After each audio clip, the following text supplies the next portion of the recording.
First of all, let me start by saying that I have a twin. She was 5 minutes older than me, and was always the better one. For example, we went to the same school until adulthood, and our parents would always compare our report cards, extracurricular activities, and volunteering. Needless to say, my sister always beats me in every category. One time, my mom even came into my room in grade 11 telling me, almost lecturing me, about how if I don't try harder and get better grades, I'll never be able to surpass my sister. However, the truth was I tried in everything, and I hated how she kept beating me. I always believed that her genetics were better than mine, even though we're twins. I began to despise my sister because of all the attention she was getting and not me. Getting a 96 on English compared to my 95 was only 1% off, yet my parents were so proud of her. It came to a point where my sister started picking on me and making fun of me. This escalated into her bullying me every single day. Graduation came after years of torment in high school, and we ended up moving out of our parents' house and into campus residence in college. My parents had forced us into being roommates because they wanted my sister to teach me and lecture me about course material that I didn't understand. I chose to pursue in political science, while my sister advanced in biology. She would still make fun of me because of the major I chose, and she would bring over some friends, and together they would bully me. In short, it was hell. I always found myself going to libraries on campus to study or take naps. This one night, my sister had followed me into the library. It was around 9 or 10 p.m. when I decided to go to the library because my sister had pissed me off once again, and I just got my things and left. What I didn't know was that she was following me straight into the library and waited until most people left. Hours went by and I had almost fell asleep when out of nowhere, I feel water being poured down my skirt. I looked back only to see that my sister was pouring some piss down my back. The smell stuck to my shirt like honey. I was so annoyed that I grabbed a hold of her neck and squeezed as hard as I could. She struggled and tried to fight back, but I choked harder and harder. I slowly pushed her into the women's washroom and gripped as hard as I could. Her face went pale and light blue.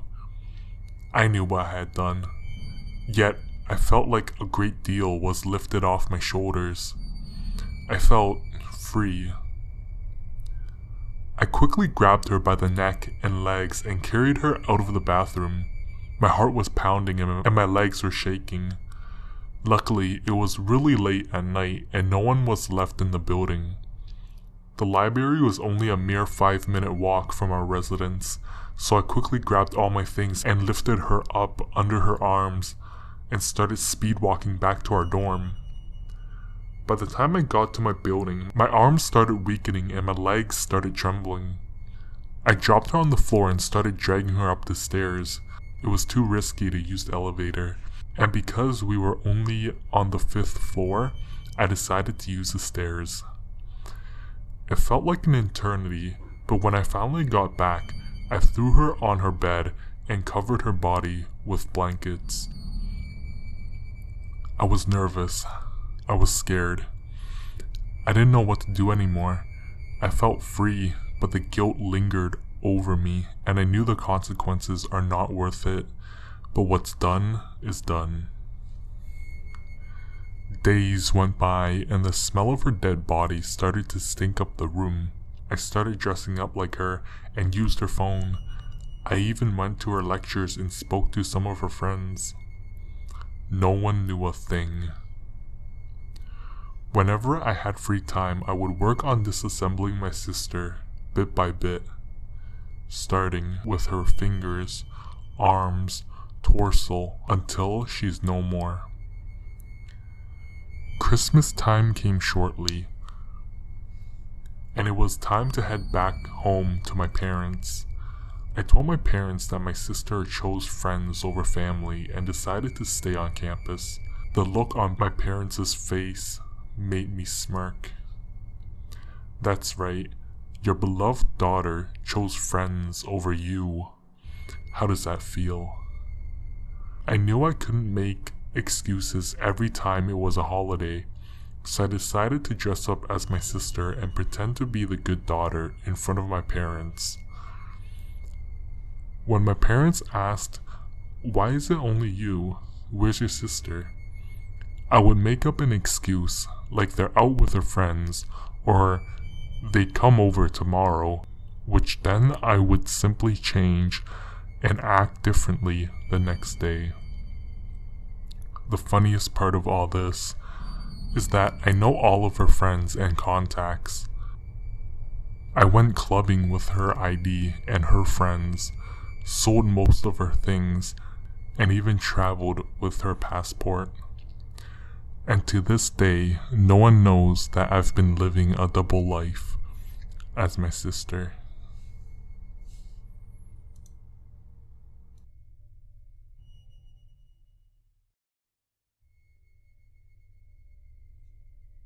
Last night, I was exhausted. Yesterday was long and involved a lot of driving. It also involved visiting in-laws and then an overcrowded shopping mall with a chaotic underground parking system. I know I ate something when I arrived home, but I can't remember what. After 30 minutes of watching some movie on YouTube, I said goodnight to my wife and took my tablet to bed. I got into bed and discovered that my eyelids were too heavy to read. So I closed the no sleep page and put on some chant instead. As usual, my Jack Russell Terrier, Mr. Growley, snuggled up next to my leg, and I gently stroked him as I lay back and let my mind drift away to medieval Madrigal. There were quite a few arguments between my wife and myself in the early days about letting the dog sleep in the bed. I'd grown up with that being normal, and she'd grown up believing dogs should be on a chain in the yard. Over the years, she'd gotten used to it, and although she wouldn't admit it, she most likely felt the same amount of love, comfort, and security, which I did by having an overly affectionate terrier sleeping next to her at night.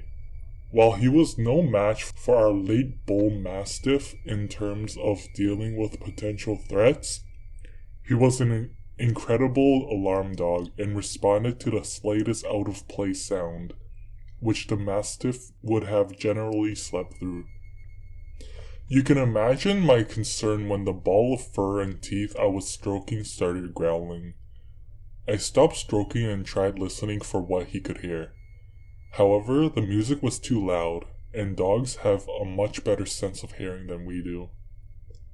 Mr. Growley growled again, and I felt his compact hair body tense up next to mine. Something was really bothering him, as he wasn't making his usual yelpy bark to let me know a car was passing by. This appeared to be something much more serious. "What's up, boy? What can you hear?" The room was completely dark apart from a tiny light coming from the tablet. Mr. Growley shifted hard against me, and his growl grew deeper and longer. I gently rubbed his back, now spiked with heckles. I was beginning to get creeped out. Maybe he was seeing something I couldn't. It's always freaky when dogs and cats stare over your shoulder, and this felt like that. I adjusted my position in the bed and strained both my eyes and ears to pierce the darkness. What the hell was he sensing? I almost jumped out of my skin when I felt the dog sit bolt upright. Mr. Growley let out a horrible sounding mixture of growl, bark, and whine. Something I've never heard him do before. If he was scared, and Jack Russells are rarely scared of anything, then I knew I should be damn terrified. I made one last effort to calm him and myself down. "Come on, boy, it's okay. It's only the wind, or a car," Who are you talking to? my wife called from the living room, where she'd remained watching the TV. I didn't want to alarm her about the dog's nervous behavior, so I decided to play down my concerns a touch. "I'm just talking to Mr. Growley. He must have heard of a car passing and was trying to protect us." I stroked my faithful companion and hoped that was all he was getting psyched up about. But Mr. Growley's with me on the sofa in the living room. Who are you talking to? I suddenly felt quite sick. There in my bed, in the dark, and my hand resting on something, growling ever more nastily beside me. Its heckled fur brushing against my naked thigh.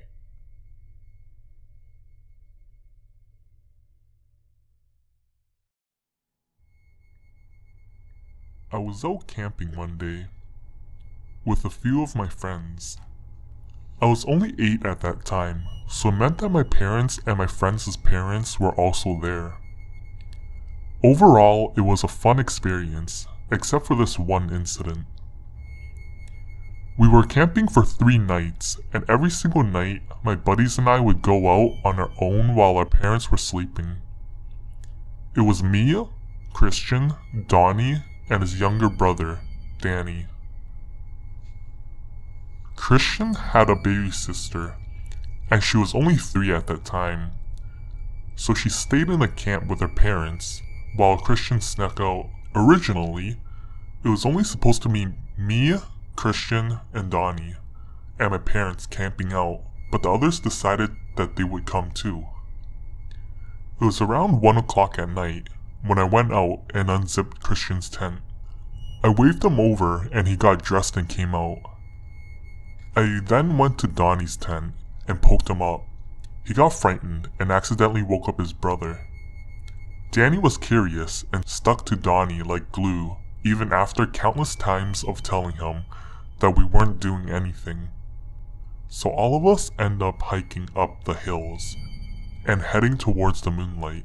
It was nice and windy that night, so we took our time and wandered deeper into the forest. I was leading the group when I heard something snap from behind us. I froze and turned back, and so did everyone else. The snap was so loud, it was like someone was right behind us. I asked them if they made the noise, but none of them confessed. Christian said that he heard it too, and Donnie and Danny nodded. I thought that maybe our parents were following us, but it was so dark that I could barely see 20 feet behind us. It got so quiet. I only heard my own breath, my inhaling and exhaling. Then we all heard it. It was someone or something crying in the direction we came from. We all started speed walking towards the crying. Donnie was being a chicken and suggested we go back to our parents and tell them that someone is crying out in the woods. Of course, that would be a bad idea because they would start questioning us, like why were we out there in the middle of the night? The crying grew louder and louder, and more into a screech and wailing than sobbing. My chest started beating faster and faster. For some reason, it sunk so deep like the Marianas Trench. I felt so depressed and everyone around me could feel it in the air too. Tears started running down my face, and I darted back to camp. Donnie and Christian were right behind me, but Danny was nowhere to be found. We were all frightened, without a doubt. All of us ran back to the forest without thinking twice. After hours and hours of searching, we came back to the camp before sunrise. But when Donnie went back in his tent, he was astonished to see Danny was there sleeping. We were all relieved, but the next morning, Donnie told Danny not to tell their parents about what had happened that night.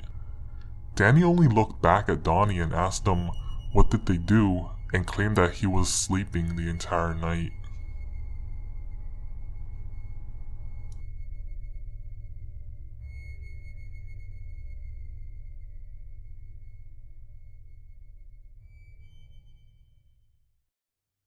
This happened to me a few years back. I was about 15 at the time. I just started high school and wanted to get a job to help pay for college. I know it's a bit early and I still had another 3 years or so until college, but I wanted some extra pocket change, and well, it would be good experience. The only available job I can find was a library assistant, but it required me to stay a little late. I was under the legal working age, so I didn't get paid minimum wage, but it was better than nothing. The job was fairly simple. I would come promptly at 6 p.m., reshelve a few books, help the librarians at the checkout desk, and leave by 10 p.m. One night, I still recall, it was only one of the librarians and I working, and it was almost closing time. The librarian had announced on the PA system that we would be closing in 15 minutes. Everyone started leaving, including me, until the librarian had noticed that one of the lights at the corner cubicle was still lit. Just to mention, the library was practically empty, and most of the lights were turned off. I thought that maybe someone had just forgotten to turn their light off. I didn't want to take too long, and the rule, "Don't run in the library," didn't apply to me at this point, so I dashed all the way to the end of the library in the stupid corner to turn off the light. To my surprise, someone was still in the library. I had noticed a few pens, books on top of the desk, and a backpack beside the chair. I was quite shocked that someone still hadn't left the library, even after announcing it on the PA system. Maybe they had headphones on or forgot to take their things. But honestly, who would forget that many things? Anywho, it still spooked me that someone could potentially be in the library besides myself and the librarian. "Is anyone in the library?" I shouted. I didn't hear anything except my own echo rattling through the metal ceilings. "Come on, hurry up already," said the librarian. I didn't think about it much, so I started running back. The next thing that still sends shivers down my spine. As I was running back to leave, I immediately stopped. I had noticed a rather tall and lanky man in between the shelves. I didn't really get a close look. The light on top of us was already turned off, but whatever light that emanated from the front desk gave me another description of the man. His eyes were very wide and bright, as if they were two big golf balls. At this point, for some reason, I just couldn't move. My feet were paralyzed. I wanted to run, but instead I noticed the man slowly approaching me ever so faintly. I felt an arm grab me by the shoulder. "Hey, let's go," I heard quietly. I turned around. I've never been so happy to see the librarian before, and finally felt movement in my legs. I quickly turned to my side to see if the man was still there, but no, I saw nothing. Complete and utter emptiness. We left the library and I told the librarian everything. We notified the police and they took a thorough investigation inside, only to find a few pens and papers lying around at one of the cubicles. Nothing out of the ordinary. I honestly would have felt a lot better if they actually found someone, so it still leaves me to question, what was there that night? Was it just my wild imagination? Why wasn't I able to move? I'm now working in retail. Hopefully it isn't as spooky as my last job.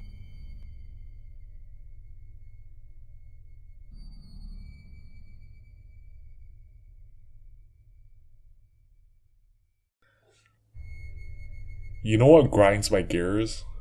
The words ghosts aren't real. I hate them. I hate them. I hate it when people say ghosts aren't real. I hate it when people write the words. You might be wondering, who the hell gets cranky when they hear or see the words ghosts aren't real? I do, because they're real. They're real. Take it from me, I know. It was winter at the time, and to me that meant wearing 3 pairs of socks, 3 pairs of underwear, 3 pairs of pants, 3 pairs of everything. I remember having checked the weather forecast for the next upcoming days, hoping that it'll get warmer. It did. However, that night would be the coldest out of the entire season. That meant wearing 5 pairs of socks and 5 pairs of everything. I remember having checked the time before I called it a day. The clock read 9:42 p.m. I had school the next day, so I decided to not waste any time and close my eyes immediately. In a matter of seconds, I found myself snoring. And then I had to go to the washroom. It was around 3:26 a.m., so I got out of bed, made my way to a bathroom, and took care of my business. I don't remember how much time I spent in there, but trust me, I was in there for more than 15 minutes. When I was finally out of there, I hurried back to my bed for 2 reasons. 1, because it was freezing in there, and 2, because I wanted to get back into my warm bed sheets. As I entered my bedroom, I saw an unknown figure lying down right on my bed. This unknown figure was as stiff as a statue. It looked up at the ceiling. Immediately I glanced right at my bedroom window, closed. Shocked by this, I found myself forced to say something, but I couldn't. I felt how someone was choking me. I tried to move, but I couldn't. I felt how my feet were glued entirely onto the wooden floor. At that moment, I didn't know what to do. As you can see, I couldn't do anything. All of a sudden, the unknown figure started to tilt his head slowly in my direction, so I closed my eyes and said the words "ghosts aren't real" in my head more than 25 times. After having said "ghosts aren't real" for the 13th time, I could feel this unknown figure breathing on me. But since I said that, I opened my eyes and I decided to man up and saw nothing. I looked quickly at my bedroom window, closed. I was then able to move and speak, so without thinking things twice, I told my parents what I had witnessed. They walked into my room and checked everywhere. Nothing. Moral of the stories: ghosts aren't real. Ghosts are real. Whether I was able to convince you or not, but oh well. What I'm telling you is real. You decide whether to believe it or not. And in case you are wondering, the unknown figure was not a thief.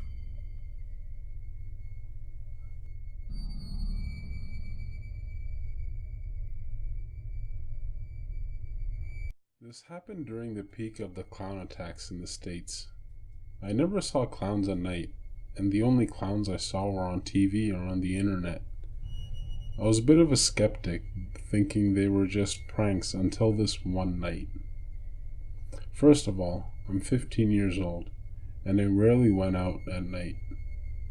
Most of the time I would play my Xbox, and if I could, I would get my friends to come over and we would play together. This specific evening, I called my friend over at 8 p.m. My mom works from 11 a.m. to 9 p.m. because her workplace was so far from home. She would leave at 9:30 a.m. and get back at 10:30 p.m. So my friend gets over at my place just past 8:30. He tells me in a jokingly way that he was being stalked by some guy in a mask, but he thinks that he lost him when he turned around the corner to my house. He tended to joke around with me about recent things on the news, like how he was robbed while he played Pokemon Go while it was popular. Of course, no one really believed him, considering that he was only a level 4, so he didn't even play that much. Anyways, and when he did, it was during the day right after class. I couldn't tell whether or not he was serious, but I just shrugged it off. Looking back, I wish I hadn't done that. Midway through the game Castle Crashers, we heard a sound coming from downstairs in the basement. My friend and I, too lazy to care, simply ignored it, thinking it was a raccoon or cat outside messing around. My backyard has a door leading to the basement, and we never really used it and never saw a use for it. We heard another sound coming from the basement. Then my friend insists we check it out. Getting bored of the game, I agreed. Barehanded, we went down to investigate. I tried turning on the lights, but it didn't work. At this point, I thought since we didn't really use the basement, The light bulb just needed a quick change. We then proceeded to walk through the hallway, which had a three-way room, one on the right, left, and the middle. I decided to go left, and he went right, and together we would meet in the middle and go through the middle room. I looked around the room and found nothing but boxes of junk like old clothing. I left and asked my friend what he found. Nothing, he replied. We looked into the final room and saw nothing. An electric keyboard, my old computer, broken chairs, stuff that we needed to throw out. We both looked at each other silently. Just as we were both about to crack up laughing, we heard a loud creak from upstairs, as if there was someone above us, walking around. I quickly grabbed an old golf club, while my friend grabbed a broken bar stool. He ran up the stairs and saw a shadow of a man.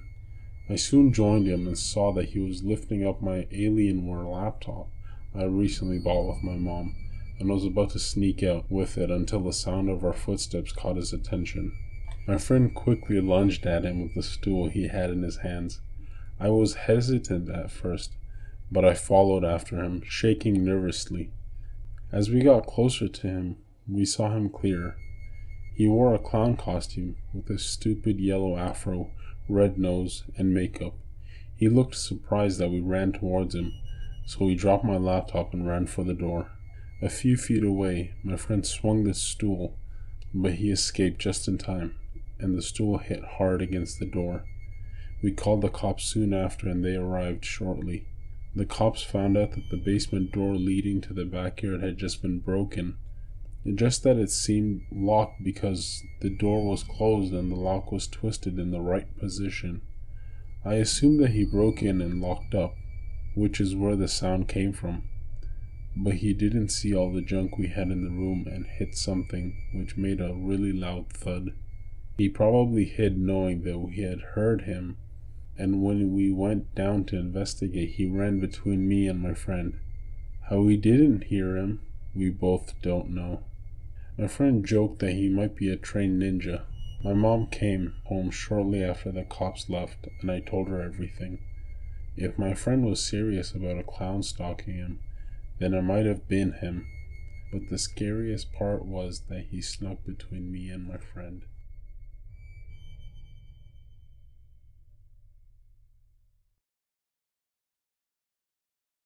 My mom has been trying to kill me ever since I was a baby. My father told me that shortly after I was born, she tried eating me. It's disturbing, but it's true.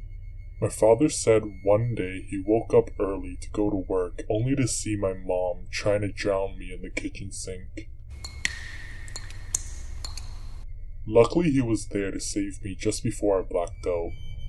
Of course, I don't remember any of this. And because she is my mom, I still love her. My father stayed with her many years, even after those attempts of killing me, but there was this one incident where he came home early from work one night and saw her approaching me from behind holding a butcher's knife, and that's when he decided to put her in a mental institution.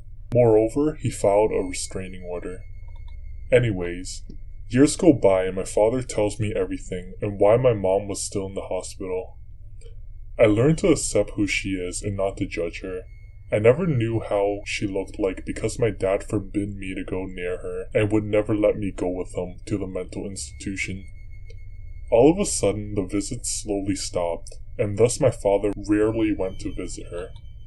Anyways, I had just started high school when this new English teacher, about 40 years old, substitutes for our regular teacher, comes in our class after 2 weeks. She seemed nice, and even though I was a straight-A student, her class was extremely difficult. It was very odd that all my friends were doing better than me, only in English. However, she still had confidence in me and told me to come after class to give me extra help. I obliged and regularly visited her after class. She would improve my English and my grades were slowly improving. I started with a C- and ended up achieving B's by the mid-semester. One evening she told me that if I went over to her place then she could help me improve my grades even more. I didn't feel comfortable going to her house, so I informed my father beforehand, and he didn't mind as long as I was improving. Strangely, her house was only 2 blocks away from mine. When I got there, everything was set for my arrival. She had a desk just for me and a small lamp on top of it, along with a few pencils and pens. I felt creeped and weirded out by how she put so much effort in making the place comfortable for me, to a point where it made it uncomfortable. She even baked me cookies and had a cake in the oven, all just for me. I was surprised and quite disturbed, honestly. She placed the cookies beside me and luckily didn't force me to eat it. While I was doing my homework, she just sat on the couch across from me and watched me, never moving her eyes off of me. I got up and told her that it was getting late and I should leave. Her face suddenly went red, and then she walked into the kitchen. At first I assumed that it was because I didn't eat her cookies or cake, so I followed her in there apologizing. Once I turned into the kitchen, I saw her holding a giant butcher's knife. She glared at me with wretched eyes and started chasing after me. I screamed and ran out of the door trying to call my dad to pick me up. I left everything I had in her house. Luckily my dad picked up quickly and asked me when I was coming home. I told him to pick me up as fast as he could and hung up. I waited for minutes that felt like eternity. Then suddenly a car drove by like a maniac and I was able to read the license plate. It was my dad. I felt so relieved. He got out of the car when he spotted me running towards our house. He ran towards my teacher and started screaming at her. I was in the car by now, and that's when I saw him holding her in his arms while she broke down. I got out of the car and walked closer and closer to them. I overheard my dad talking to her and telling her to stop trying to kill me, and said that he still loves her, but she has to stop it. He was teary when she was completely sobbing. She kept yelling and screaming. She started calling me a devil and stated that I was possessed by the devil and that I had to be killed and removed of this world. The cops soon came because the neighbors complained and witnesses watched as she held a butcher's knife. I never saw her since.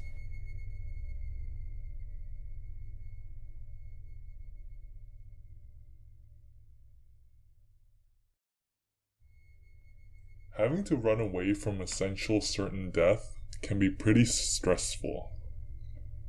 You live in fear of being caught. You never know when you're being watched or not.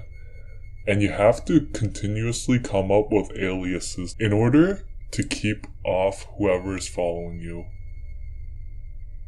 Away for just a few hours to find somewhere else to run and hide. That's been my life for the past 2 weeks. I wish I could tell you who is following me, but I don't know that much.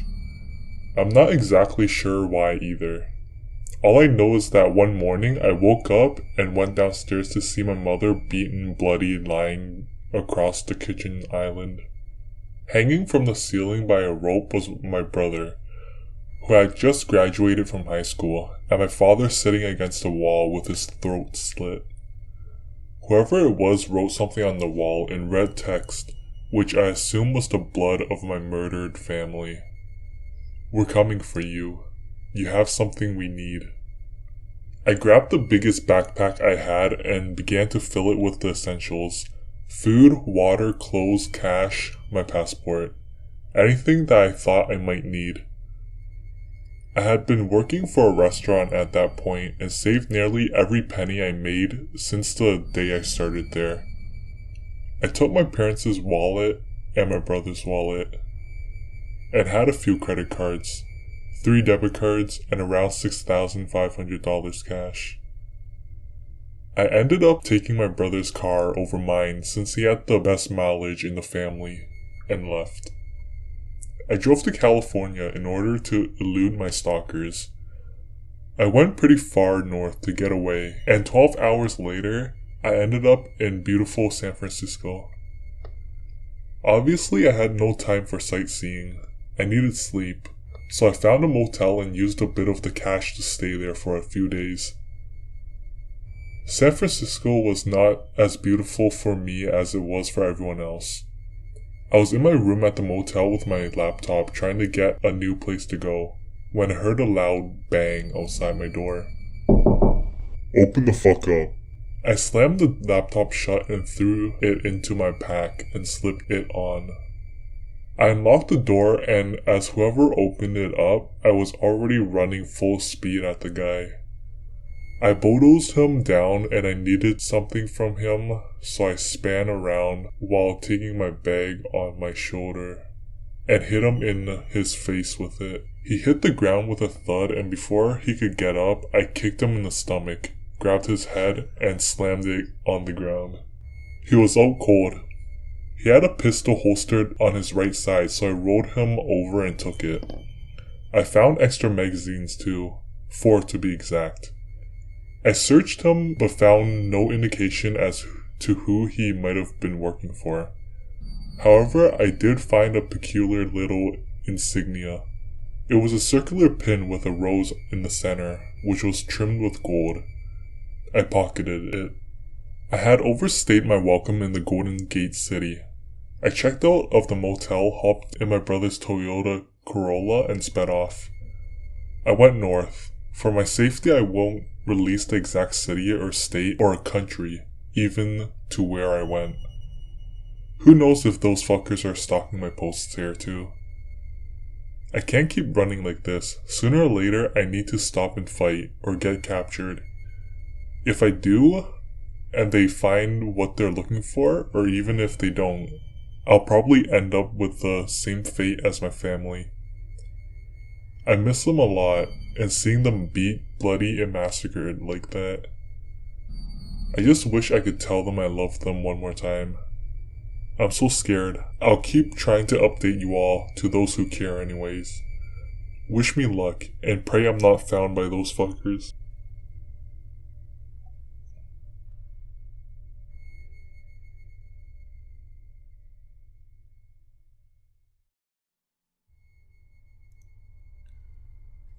I don't know how or if video games affect you psychologically. And no, I don't mean how they affect your personality or behavior. I was a hardcore gamer. I played so much to a point where my parents even hired a therapist for me. However, I don't really blame them. I mean 6 hours of sleep per day for months, not doing any homework, skipping majority of my classes. They knew I had a serious problem long before I even became addicted to gaming. I ended up playing this horror game, but due to legal issues, I'll just refer to it as HG. I loved playing this game at night because it gave the most out of the experience. Honestly, if you don't play a horror game in the dark, then you're not experiencing the whole game properly. Anyways, after finishing my previous game, I decided to go through the list of games I have that I have not finished yet. I got bored of first-person shooters and action-adventure games, so I chose to play something different. This game had instructions that seemed simple enough, and so I got into the game quickly.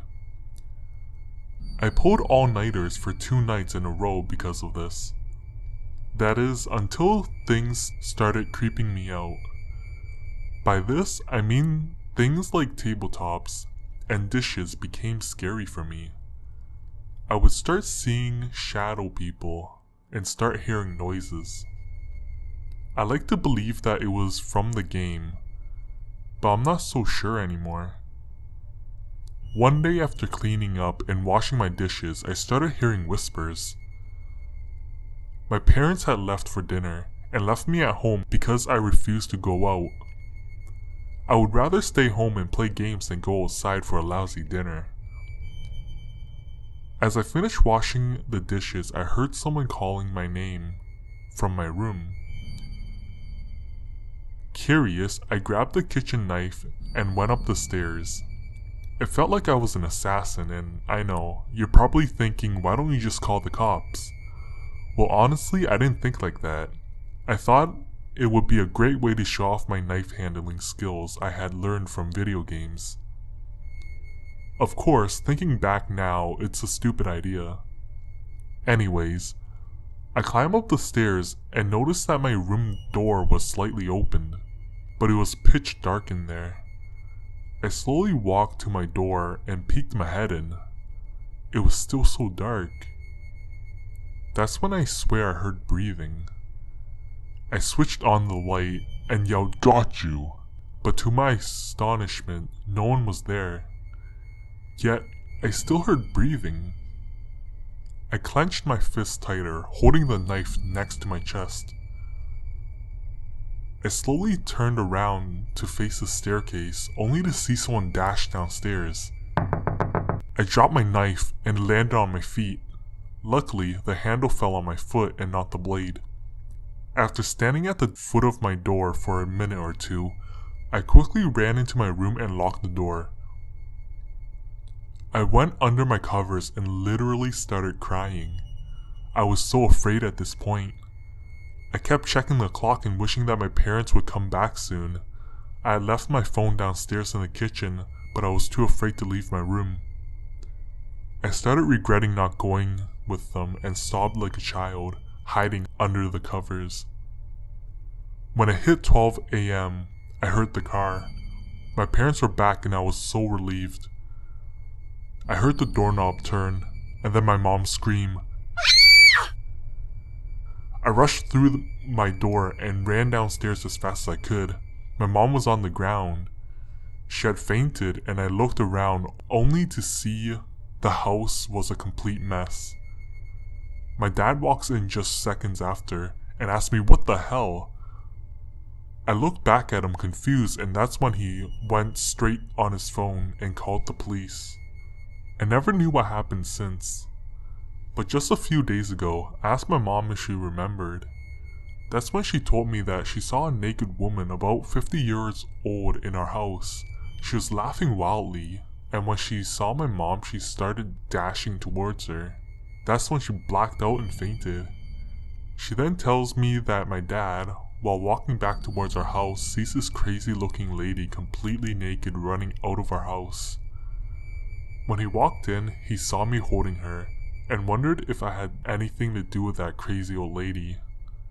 But soon after the police was informed, they told my parents that she was actually mentally unstable and was filed missing by her family a couple weeks prior.